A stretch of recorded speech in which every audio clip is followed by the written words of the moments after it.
بسم اللہ الرحمن الرحیم واللیل اذا یغشا، قسم ہے رات کی جبکہ وہ ڈھانپ لیتی ہے، والنہار اذا تجلی، قسم ہے دن کی جبکہ وہ روشن ہو جاتا ہے۔ یہ ہمارے خارج میں آفاق کے اندر دن اور رات۔ وما خلق الذکر والانثی، ہمارے انفس میں، ہمارے اندر کوئی مذکر ہے، کوئی مؤنث ہے، کوئی مرد ہے، کوئی عورت ہے۔ یہ جو تضادات بظاہر نظر آتے ہیں حقیقت میں تضادات نہیں ہیں، ان دونوں کے مل کے ہی در حقیقت فطرت اپنے مقاصد کی تکمیل کر رہی ہے۔ دن اور رات کے فرق سے ہی سارا نباتاتی نظام جو ہے وہ سارا کا سارا اسی کے ساتھ وابستہ ہے، اسی سے اس کا ریسپریٹری سسٹم ہے، اسی سے یہ فوٹو سنتھسس اور سب کا یہ جو سولر انرجی ہے اس کا درختوں کی لکڑیوں میں آ کے سٹور ہونا، یہ کیا ہو رہا ہے؟ یہ سارا کا سارا دن اور رات کے ساتھ ہے۔ اسی طریقے سے مرد اور عورت، اگر یہ فرق نہ ہو تو اولاد کیسے ہو، آگے نسل کیسے چلے؟ تو تضادات میں بھی توافق ہے یہاں، اگرچہ بعض چیزیں بظاہر متضاد ہیں لیکن ان میں توافق ہے، اللہ تعالیٰ نے اسی لیے پیدا کیا، لیکن ساتھ ہی یہ بتا دیا کہ جیسے یہ تضادات تمہیں نظر آ رہے ہیں واضح طور پر، دن اور رات، نر اور مادہ، ایسے ہی ان سعیکم لشتی، تمہاری جو سعی ہے، محنت ہے، بھاگ دوڑ ہے، وہ تو سب کر رہے ہیں۔ وہ تو کل ہم پڑھ چکے سورہ بلد میں، لقد خلقنا الانسان فی کبد، ہم نے تمام انسانوں کو مشقت میں پیدا کیا۔ مشقت انسان کا مقدر ہے، محنت کرنی ہے، جد و جہد کرنی ہے، معاشی جد و جہد ہے، اور بھی جو ہے پھر اولاد کا پالنا ہے۔ لا اقسم بہذا البلد وانت حل بہذا البلد، کسی کا کوئی نظریہ بھی بن گیا ہے، کوئی آئیڈیل بھی ہے، کسی آئیڈیالوجی کا ماننے والا ہے، اب اس پر اس کا بوجھ ہے کہ اس آئیڈیالوجی کو پروموٹ کرے، اس نظریے کو پھیلائے، اور پھر یہ کہ اس نظام کو قائم کرنے کے لیے تن من دھن لگائے۔ تو کتنے بوجھ ہیں انسانوں پر، پھر کتنے صدمے انسان اٹھاتا ہے۔ تو فرمایا کہ لا اقسم بہذا البلد وانت حل بہذا البلد ووالد وما ولد لقد خلقنا الانسان فی کبد، مشقت تو ہر ایک کو کرنی ہے، لیکن جو نتیجے نکلتے ہیں مشقت کے وہ بالکل برعکس ہیں، رات اور دن کا سا تضاد ہے ان میں۔ ان سعیکم لشتی، کوئی شخص اس محنت کے نتیجے میں اپنے آپ کو جنت کا مستحق بنا لیتا ہے، کوئی شخص اسی محنت کے نتیجے میں اپنے آپ کو دوزخ کا مستحق بنا لیتا ہے، راستے جدا ہو جاتے ہیں۔ اس کی بڑی پیاری تشریح ایک حدیث میں آئی ہے، حضور نے فرمایا کل نفس یغدو، ہر جان جو ہے صبح جب ہوتی ہے ہر انسان کی، فبائع نفسہا، پھر یہ کہ وہ اپنے نفس کو بیچتا۔ اب کوئی دفتر جا رہا ہے، اپنی صلاحیت بیچ رہا ہے، کوئی بیچارہ وہ چونکہ اور کچھ نہیں سیکھ سکا تھا، اینٹیں ڈھو رہا ہے، تعمیر کا جہاں ہو رہی ہے، کوئی کسی چلا رہا ہے، کوئی ہل چلا رہا ہے، کسی کی مشقت، کوئی اپنی جسمانی قوت ہے وہ بیچ رہا ہے، کوئی اپنی ذہنی صلاحیت، اپنی ایکسپرٹیز، ڈاکٹر ہے اس نے بڑی مشکل سے فن حاصل کیا ہے، وہ بیٹھ کے فیس لے رہا ہے، لیکن بیچ رہا ہے اپنے آپ کو، اپنا وقت بیچ رہا ہے۔ تو کل نفس یغدو فبائع نفسہ فموتقھا وموبقھا، دن بھر کی محنت کر کے شخص ایک وہ شخص ہے جس نے حلال کو پیش نظر رکھا، حرام سے بچا، جھوٹ نہیں بولا، کسی کو دھوکہ نہیں دیا، کسی کے ساتھ جو ہے بے ایمانی نہیں کی، وہ شام کو آئے گا تو مشقت تو اس نے بھی کی ہے لیکن یہ لے کر آئے گا اللہ کی رحمت۔ دوسرا شخص مشقت اس نے بھی کی ہے، کہیں کم تول دیا تھا، کہیں کم ماپ دیا تھا، کہیں جھوٹ بول دیا تھا، کہیں کسی کی حق تلفی کی تھی، کہیں کسی کی عزت نفس پر حملہ کر دیا تھا، وہ مشقت بھی کر کے آئے گا اور شام کو جہنم کی گٹھڑی لے کر آئے گا اپنے کندھے پر، یا وہ نفس کو جہنم سے آزاد کرا کے آیا شام کو، اور یا وہ شام کو جہنم کے عذاب کی ایک گٹھڑی لے آیا ہے۔ کل نفس یغدو فبائع نفسہ فموتقھا وموبقھا۔ اب وہ بات ہے، اب یہ اس اعتبار سے سمجھ لیجئے کہ میرے نزدیک قرآن مجید کی اہم ترین یہ صورت ہے، ایک راستہ ہے، اس کے 3 اوصاف بیان کیے ہیں، اگر یہ 3 اوصاف ہوں گے تو خیر کے راستے پر آدمی بڑھتا چلا جائے گا، اور اگر اس کے برعکس 3 صلاحیتیں ہوں گی تو انسان گرتا چلا جائے گا، شر کی طرف جو ہے وہ اس کا قدم آگے سے آگے بڑھتا چلا جائے گا۔ پہلے 3 اوصاف کون سے ہیں؟ واللیل اذا یغشا والنہار اذا تجلی وما خلق الذکر والانثی ان سعیکم لشتی فاما من اعطی واتقی وصدق بالحسنی، جس شخص میں عطا ہے، جود ہے، سخاوت ہے، کسی کو بھوکا دیکھے تو اگر 1 روٹی ہے تو اس کو بھی بانٹ کر کھا سکے، کسی کو تکلیف میں دیکھے تو اگر اس کے پاس کوئی ہے ایسی چیز جس سے کہ اس کی تکلیف وہ رفع کر سکتا ہو تو دریغ نہ کرے، یہ عطا ہے۔ جود، عطا، سخاوت۔ فاما من آتا، پہلی شرط یہ ہے، چونکہ ہم سورہ بلد میں بھی دیکھا ہے کہ وہ جو گھاٹی ہے جس سے گزرنا مشکل ہے، فلقتحم العقبہ، وہ کون سی گھاٹی تھی؟ فک رقبۃ او اطعام فی یوم ذی مسغبۃ یتیما ذا مقربۃ او مسکینا ذا متربہ ثم کان من الذین آمنوا وتواصوا بالصبر وتواصوا بالمرحمہ۔ اس گھاٹی کو عبور کر کے اگر اہل ایمان میں شامل ہوگا تو ابو بکر صدیق بنے گا، عمر فاروق بنے گا، عثمان غنی بنے گا، اور اس گھاٹی کو عبور کیے بغیر کسی وجہ سے اسلام لے آیا، عبداللہ ابن ابی بن جائے گا۔ اگرچہ اس نے بھی کلمہ پڑھا ہے، اس نے بھی کہا ہے اشہد ان لا الہ الا اللہ واشہد ان محمد رسول اللہ، اور وہی کلمہ پڑھا ہے ابو بکر نے اور عمر نے اور عثمان نے اور علی رضی اللہ تعالیٰ عنہ۔ لیکن فرق کیا ہے؟ یہ زمین کچھ اور تھی جس میں بیج پڑا ہے، وہ زمین کچھ اور تھی جس میں بیج پڑا ہے، وہ زمین میں ہل چل چکا تھا۔ تو فرمایا کہ پہلی شے کیا ہے، اور یہ آیت ہم پڑھ چکے ہیں، چوتھے پارے کی پہلی آیت، لن تنالوا البر حتى تنفقوا مما تحبون، تم نیکی کے مقام تک رسائی حاصل نہیں کر سکتے جب تک کہ خرچ نہ کر سکو اللہ کے لیے اور اللہ کی مخلوق کے لیے، اور وہ چیز کہ جو تمہیں پسند ہو۔ یہ نہیں کہ جو اذکار رفتہ ہو گئی، بیکار ہو گئی، پرانی ہو گئی، دل سے اتر گئی، وہ دے دیا اور پھر سمجھا کہ ہم نے حاتم طائی کی قبر کو لات مار دی ہے، یہ نہیں۔ مما تحبون، نیکی کی گرد کو نہیں پہنچ سکتے، لن تنالوا البر حتى تنفقوا مما تحبون۔ تو پہلی شرط ہے اعطاء، دوسرا ہے واتقا۔ واتقا کیا ہے؟ وہی اخلاقی حص جو ہے وہ اگر بیدار ہے، نتیجہ کیا نکلے گا کہ وہ پھر نیکی کرنا چاہے گا، بدی سے بچے گا۔ وہی فالہمھا فجورھا وتقواھا، اگر یہ حص مر نہیں گئی ہے، یہ دفن نہیں ہو گئی ہے، اس کے اوپر حوث جو ہے اس کا غلبہ نہیں ہو گیا ہے، کوئی اور غلط جو ہے انسان کا رجحان اس نے اسے دبا کر نہیں رکھ دیا ہے، تو تقا اس کے اندر ہوگا، میں کسی کا دل نہ دکھا دوں، میں کسی کا حق نہ مار لوں، اس کے اندر ایک احساس ذمہ داری جو ہے وہ موجود رہے گا۔ اور تیسری شرط وصدق بالحسنی، جو بھی اچھی بات اس کے سامنے رکھی جائے اور اس کا دل گواہی دے دے کہ ہاں بات ٹھیک ہے، فوراً قبول کرے، تصدیق کرے۔ اس وقت یہ نہ کرے کہ یہ میں اگر مان لوں گا تو فلاں چیز چھوڑنی پڑ جائے گی، یہ اگر مان لوں گا تو فلاں کام کرنا پڑ جائے گا، یہ اگر مان لوں گا تو فلاں شخص ناراض ہو جائے گا، یہ اگر مان لوں گا تو مجھے یہ نقصان ہو جائے گا، اگر یہ سوچ کر رک گیا تو فیل ہو جائے گا۔ بلکہ یہ کہ جب دل نے گواہی دے دی کہ ہاں ٹھیک ہے، حق ہے، صحیح ہے، فوراً کہو دیکھیے جی آپ کی یہ بات، یعنی اس کو سمجھیے پریکٹیکلی، اگر آپ کسی بحثی میں بھی مبتلا ہو گئی کسی کے ساتھ، اور پھر یہ ہے کہ آپ نے کسی وقت محسوس بھی کر لیا کہ پلڑا اس کا بھاری ہے، بات اس کی صحیح ہے، لیکن ایک یہ کہ اڑے ہوئے، اب کیسے مان لوں میں کہ میں ہار گیا، ایک یہ کہ شخص کہتے ٹھیک ہے صاحب آپ کی یہ بات مجھے بالکل لگی ہے، ٹھیک ہے، ابھی اور غور کریں گے، سوچیں گے، چلیں گے آگے اور اس مسئلے، لیکن یہ بات آپ کی ٹھیک ہے۔ اس سے انسان کے اندر جو ہے پھر وہ ہم آہنگی پیدا ہوتی ہے، بات آگے بڑھتی ہے۔ لیکن یہاں سمجھ لیجیے کہ بنیادی طور پر یہ تین اوصاف ہیں، فاما من آتا، بخل نہ ہو، اتقا اور اس کے اندر یہ اخلاقی حس بیدار ہو، نمبر 3 جو اچھی بات سامنے آئے اس کی تصدیق کر دیں،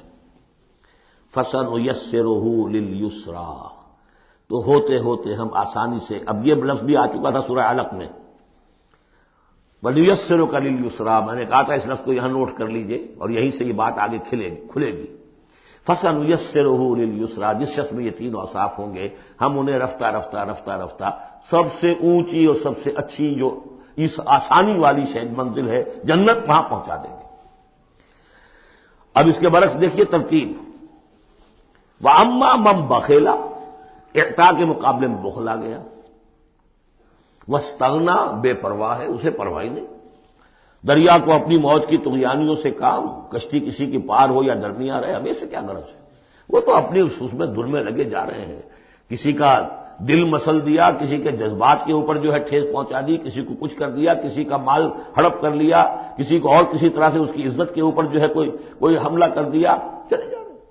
استغنا، انہیں یہ احساس ہی نہیں ہے کہ وہ نیکی اور بدی کا معاملہ بھی ہے اور مجھے سیدھے راستے پر چلنا ہے، برائی کے راستے پر نہیں۔ وَكَذَّبَ بِالْحُسْنَىٰ، اچھی بات پیش کی جائے جھٹلا دے، دل گواہی دے چکا ہے کہ بات اچھی ہے لیکن پھر جھٹلا دے، کسی تعصب کی وجہ سے، کسی ضد کی وجہ سے، تکبر کی وجہ سے، ہٹ دھرمی کی وجہ سے، فَسَنُيَسِّرُهُ لِلْعُسْرَىٰ، تو ایسے شخص کو ہم آہستہ سب سے بڑی مشکل یعنی جہنم میں پہنچا دیں گے۔ تو یہ گویا کہ اب دو راستے، ان سعیکم لشتی، تمہاری جد و جہد جو ہے زندگانی کی، ان کے یہ دو رخ ہے۔ اگر تو یہ ہے اما من اعطا واتقا وصدق بالحسنی، اگر یہ تینوں چیزیں بتمام و کمال موجود ہوں تو وہ شخص صدیق بنے گا، ابو بکر صدیق بنے گا رضی اللہ تعالی عنہ، ان کے نقش قدم پر چلنے والا ہوگا۔ اور اگر ان تینوں میں کوئی چیز کمی ہے تو کہیں بیچ میں لٹک جائے گا، اور تینوں ہی نہیں ہے تو معلوم ہوا کہ وہ بدترین خلائق ہوگا پھر، جس کا کہ سب سے بڑا کردار جو قرآن مجید میں آتا ہے وہ ابو لہب ہے۔ ابو جہل جو ہے وہ بدترین نہیں تھا، اچھی طرح سمجھ لیجیے، وہ تو جب آج ہم پڑھیں گے، جب سورہ علق آئے گی تب اس کے کردار کا نقشہ سامنے آئے گا۔ اس کی شخصیت بڑی اونچی شخصیت تھی بعض اعتبارات سے، میں سنا چکا ہوں، نے صاف مانا تھا کہ محمد جھوٹ نہیں کہہ رہے، جو کچھ کہہ رہے ہیں صحیح کہہ رہے ہیں، لیکن اب میں نہیں مان سکتا۔ اس کا مطلب ہے ہمیشہ کے لیے ہم بنو امیہ جو ان کے غلام ہو جائیں گے، بنو ہاشم کے، یہ میرے لیے قبول نہیں۔ صاف تو کہا نا، کم سے کم give the devil his due. اسی طریقے سے جس باطل دین کا وہ علمبردار تھا اس کے لیے اس نے بھی گردن کٹوائی ہے، قربانی دی ہے اس نے۔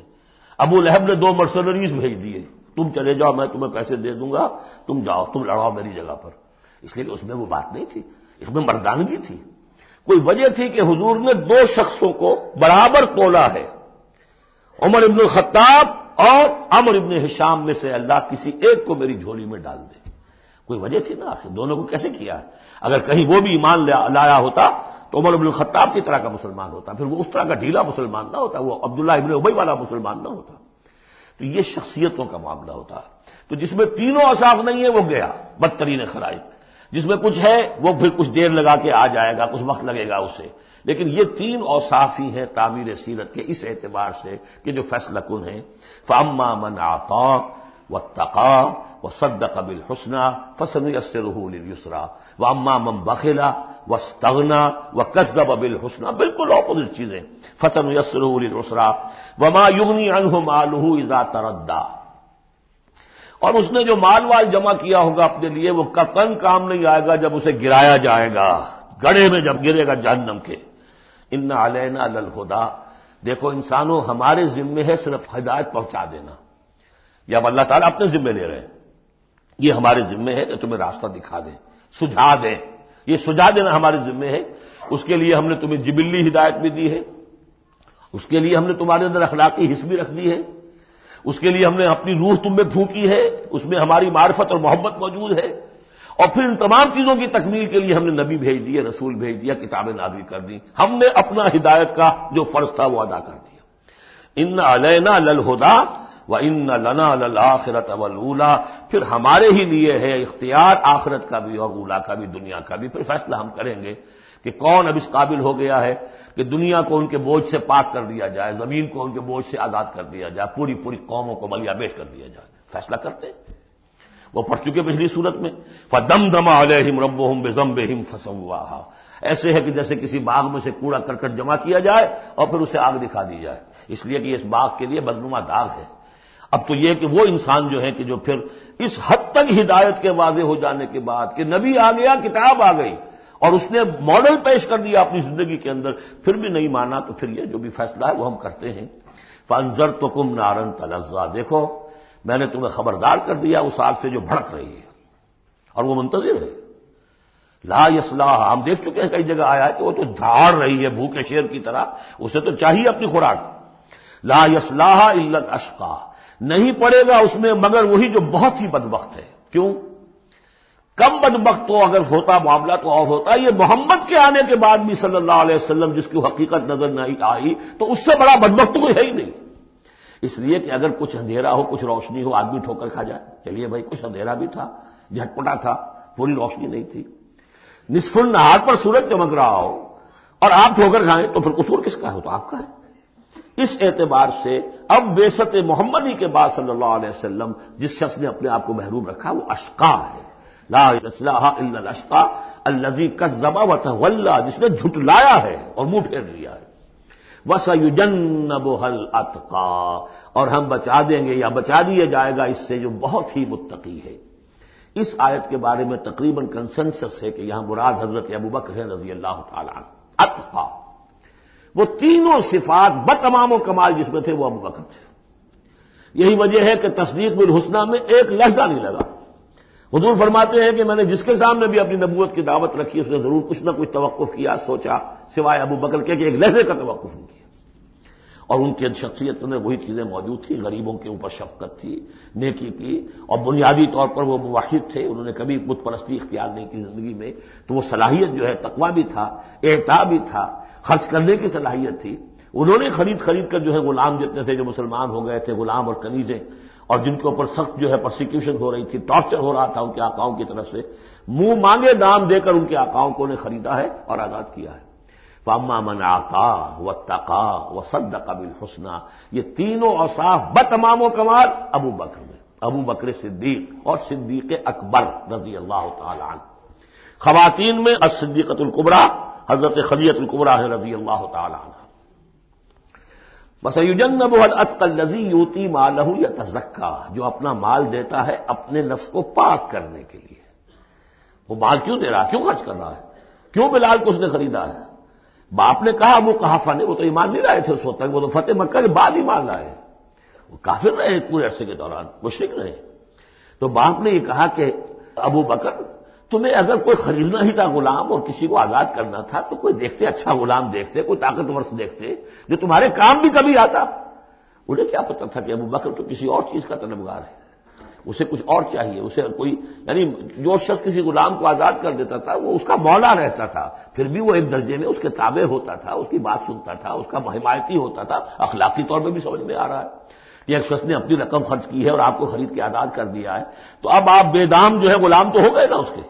اس لیے کہ یہ کہ وہ غلامی نہیں ہے، مولا کہلاتے تھے وہ، جیسے کہ حضرت زید بن حارثہ بھی مولا تھے حضور کے، اور اسی طریقے سے اور بھی بہت سے ہیں جن کے بارے میں آتا ہے کہ انہوں نے جو حدیث روایت کی ہے، ثوبان رضی اللہ تعالیٰ وہ بھی مولا تھے حضور کے، مولا اس معنی میں۔ تو فرمایا کہ تم نے یہ کیا کیا، کس کو تم نے خریدا اور اتنی بڑی رقم دے دی؟ جو مانگا امیہ بن خلف نے وہ بھی حیران رہ گیا، ٹھیک ہے دو، اس لیے کہ انہیں تو ابو بکر کو چھڑانا ہے اس پرسیکیوشن سے۔ الذی یؤتی مالہ یتزکیٰ وما لأحد عندہ من نعمت تجزیٰ، اور ایسا نہیں ہے کہ کسی اور کا اس پر کوئی احسان ہو جس کا وہ بدلہ چکا رہا ہو، نہیں، الا ابتغاء وجہ ربہ الاعلی، صرف اپنے بلند و بالا پروردگار کی رضا جوئی کے لیے وہ خرچ کر رہا ہے۔ ولسوف یرضیٰ، اور وہ ان قریب راضی ہو جائے گا۔ یہ ان قریب راضی ہو جائے گا کون؟ اللہ بھی راضی ہو جائے گا اور ابو بکر بھی راضی ہو جائیں گے۔ رضی اللہ عنہ